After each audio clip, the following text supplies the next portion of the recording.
chance and doing that, were fans right that you should have been playing him all along? Well, when you do that, you kind of prove your point, and that's what you're supposed to do when you get a chance. I'm so happy for him. I said before the game to the staff, I hope he goes big, and because we need to win. Like, we needed to win, and he changed us offensively because he spread the court. In the first half, he passed up like 4 shots, and we're all like saying, shoot it. And I got a shout out to Brian Lane and Transy, because they really helped us in what we did. And Dante there was 6 out of 10, but it got him going. He was exactly the same way in the first half. He didn't, and then he goes and he starts making shots, and he makes one after the other in that, which put him in a great frame of mind. So I've already texted Brian and told him to tell his team thank you.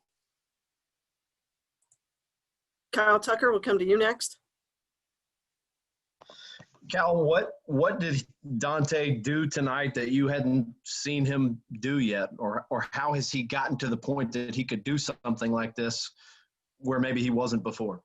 Well, again, you guys know last year, the injuries and all the other stuff that we went through. But like at the beginning of this year, there's been signs of this.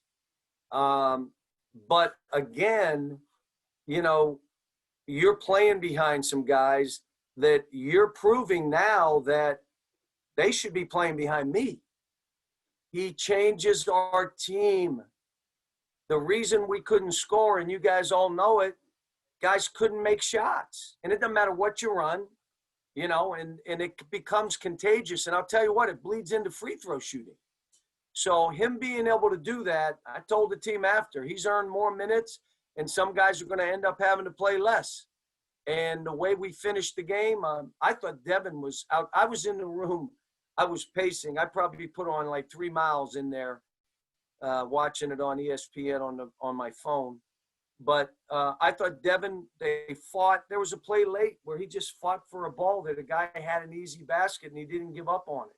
How about Olivier, how he played? Unbelievable. And then all we talked about all week, 10 rebounds. He got 14 and made the big 3 that spread the game open. After Luke missing 2 game winners, it shows what he is. And Lance, I thought Lance fought crazy and did good stuff. So, you know, these kids deserved something good to happen, and it did.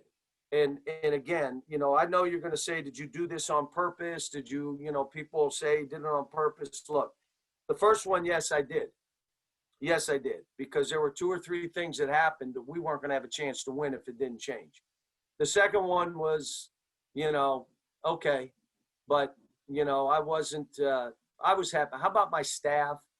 All those guys on the bench, and they stayed in that zone, and everybody's been telling me we got to play more zone, but, you know, I think, again, it's going to be a game-to-game thing. But let's get back to this. We've had guys that had to wait their turn and then prove themselves. Dante's attitude was so good, never changed, always a great kid, coming in, spending extra time, and now he had his chance. And now all of Kentucky's going crazy. And you know what? You could say, Cal, you screwed this season up. Maybe I did. But I'll tell you this, I said it every year. Every one of these kids will get a chance to prove that they should play more or less. They will get a chance. Some guys don't take advantage like Dante did. Dante took advantage. This was a big-time win now. Big-time win. Jerry Tipton will come to you next. John, I apologize if you've already been asked this, but earlier, I think last month, you said getting ejected at Arkansas was like a pivotal thing, kind of changed the whole season. I don't necessarily, were you thinking about that at the moment or afterwards? But in any case, can this win do something like that? That's, Jerry, it's I don't know if I've ever said this before. That is a good question. I don't think I've ever said that to you. Have I? No. Okay. So mark down this date, because I probably won't ever say it again. But here's what I will tell you. When I walked off, I said, this is either going to be a good thing or a bad thing. And then when we started making our run, there was a lot of time now. So I knew it wasn't 4 minutes, it was 9. So we watched it, and I'm in there with Kevin Sargent, and I'm like pacing and going, and it gets close, and now I'm saying this could turn into the same thing. What I did after the game, I snuck in the back of the locker room in the far corner before they came in, because I just wanted to enjoy that celebration. I wanted to see it. I wanted to enjoy it. And I wanted to remember why I do what I do, to see that kind of stuff. And then doing it without me, which is even better. It's better. They don't need me. What we've practiced and what we've done, there was a lot of carry. We're still making errors. We are. There's still some breakdowns on execution. But we just needed to win one to get going.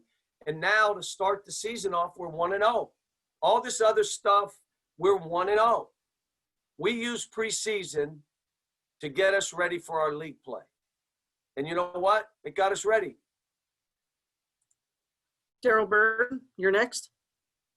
Yeah, John, you've seen in baseball, a hitter will go like an 0 for 40 slump. If you can just get that one hit to go through, it can change everything. I'm curious, does that work the same with a team to finally punch through just the pressure that comes off getting that one breakthrough? Maybe, but here it is again. It was one guy. Now, Davion played okay, but he made one big play. Lance fought. Jacob played okay, but he made that. Devin missed a shot, and he tips that in. That was a huge play.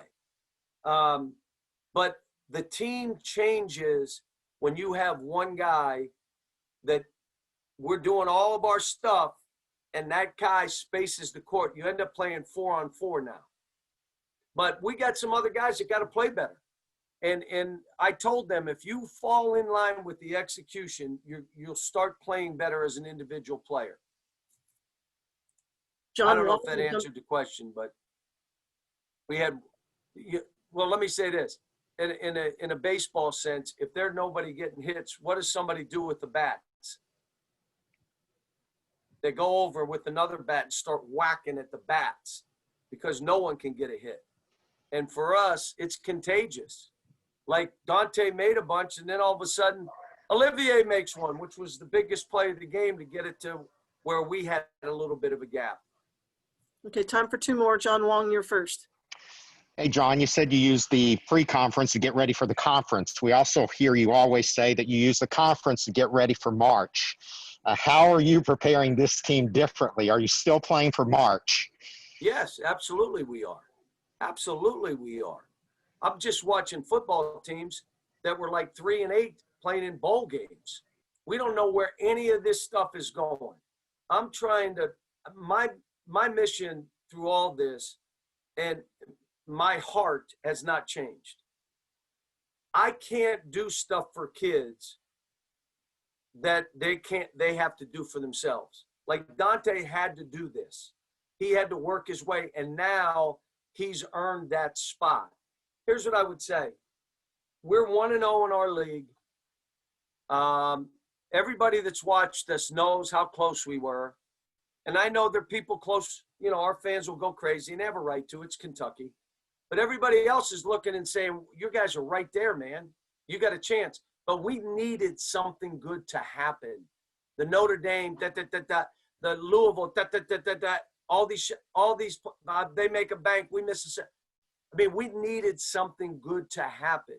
That locker room, again, what I did, why I was in the back, I just wanted to remind myself, this is why you do this for these young people. And so, like I said, our goals have not changed. I wish our schedule was different. Oh, everybody will be mad. You're Kentucky. Listen, we put a schedule together. It wasn't fair for these kids, and I said it. But the struggle, the crisis, and all the other things, it either makes you stronger or it breaks you down. Are you ready for this? You deal when that struggle comes. It's only temporary. It isn't unless you quit and give up, then it is permanent. All the stuff that happens is a moment in time. Are you learning and getting better from it? But the only thing in sport Sometimes you get snake bit. The shots that we've missed this year that could have won games, the free throw.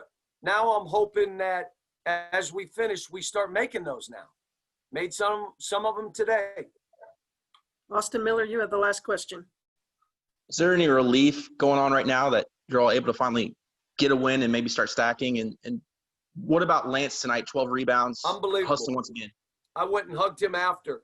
I pulled him out, and I said, your fight was unbelievable. The way you went after balls, the way you were physical. He's really, really intelligent and smart. He's one of the guys that never, his execution on offense and defense is on point because he focuses and he knows it. So I gave him a hug. I gave Olivier, because I told Olivier today, man, I believe in you. Before the game, I believe in you. Just go get 10 rebounds and you're going to see how this stuff starts changing for you.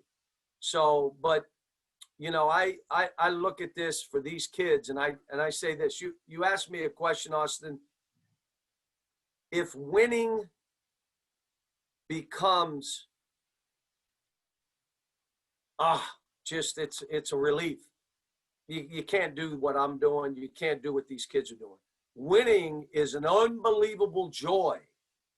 Losing stinks. I hate it. But I'm not going to lash out at kids that I care about. I'm not going to throw kids under the bus that I care about. I'll take it on. It's my problem. But I hate it. I grieve. I can't sleep. And you know what? I haven't been through this too much. So I'm learning about myself.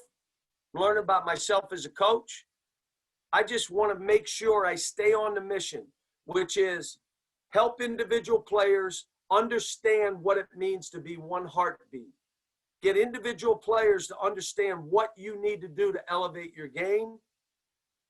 And then, for me, have joy in this. Have fun. I'm telling you, this was about joy, not a relief. Not for me anyway. All right. Thank you.